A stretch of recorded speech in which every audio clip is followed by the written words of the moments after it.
Chapter 5 of The Hawk of Egypt by Joan Conquest.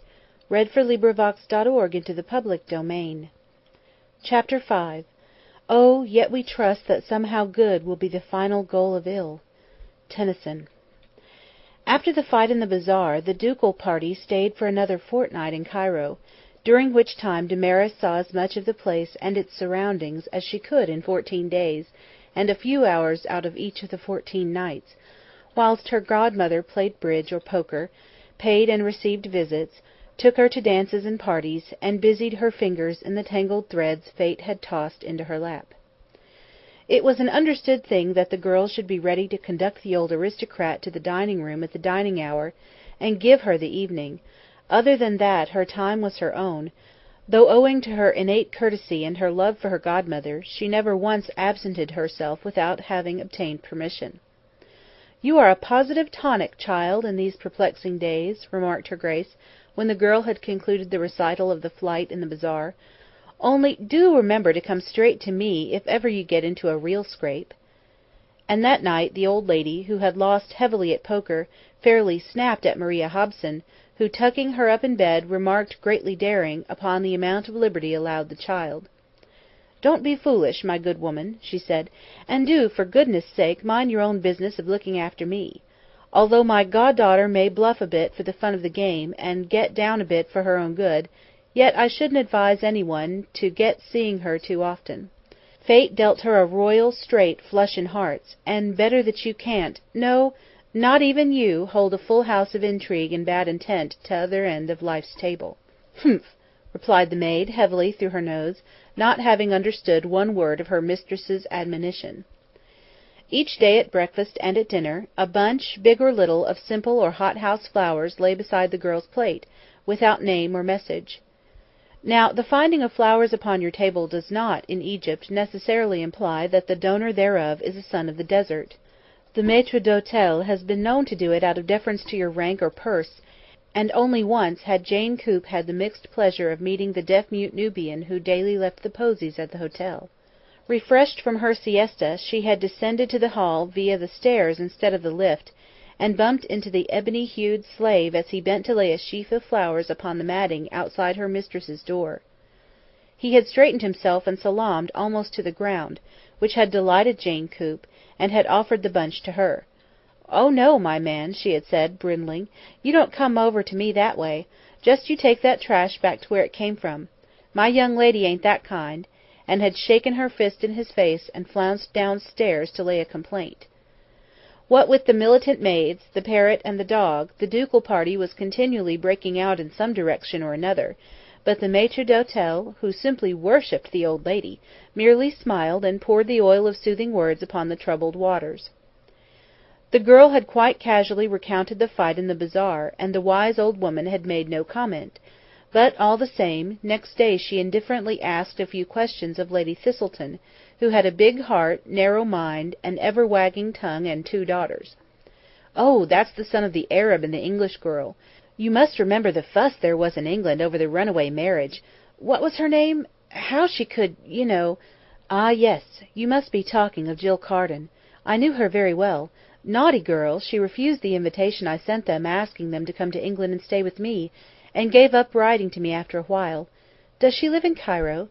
It seemed that Jill, the wife of the Sheikh el Umbar, lived in the flat oasis t'other side of the canal, in Arabia proper, but according to current gossip was at the moment upon a visit to her son at the House el Mahaba, which had been built for the elder branch of the House el Umbar on a verdant patch watered by the springs, from the limestone hills which stretch on the desert side of the oasis of Kharga. "He's not in Cairo, then?" "No, he left today," replied the gossip. "You see, his mother is expected at any time at his home, if she isn't already there. My maid will chatter so, there's absolutely no stopping her. Funnily enough, I arrived at the station as he was leaving in a special train. Such a handsome man, educated in England, millionaire too. Of course, it's a case of a touch of the tar-brush, such a pity too." The Duchess suddenly shivered. "Little Jill," she said gently, "little Jill. I must go and see her if she will let me. Ah, General, what about a hand at écarté before dinner?" And she rose, with a stormy rustling of her softly scented silks, leaving the gossip wondering in what way she had put her foot in it. That night, as she lay like a little brown mouse under the mosquito-net, watching the stars through the open window, the old lady suddenly decided to bestir herself. "It's too risky. She is too beautiful, too young and unsophisticated," she murmured as she lit a cigarette under the curtains, which is strictly against the rules. "I'd bet my last piastre that Jill Carden's son's all right, but all the same one has to reckon with the glamour of the East. Love's all very well in a cool climate, but it's the dickens out here. Must get her anchored in safe waters. What do you think, Dekko, old friend? What course shall I set? Shall we go home or to Heliopolis?" The bird scrambled awkwardly on to the dressing-table. "Well, old man, how about it?" "Steer a course straight for hell, old dear," came the muffled reply, as the bird twisted its head under its wing, then untucked it to murmur, sleepily, "To hell?" So she made up her mind to move on the very day after the girl's birthday, which fell in a fortnight's time. She would indeed have left at once if it had not been that she had issued invitations on a gigantic scale for a fancy dress ball in honour of the anniversary.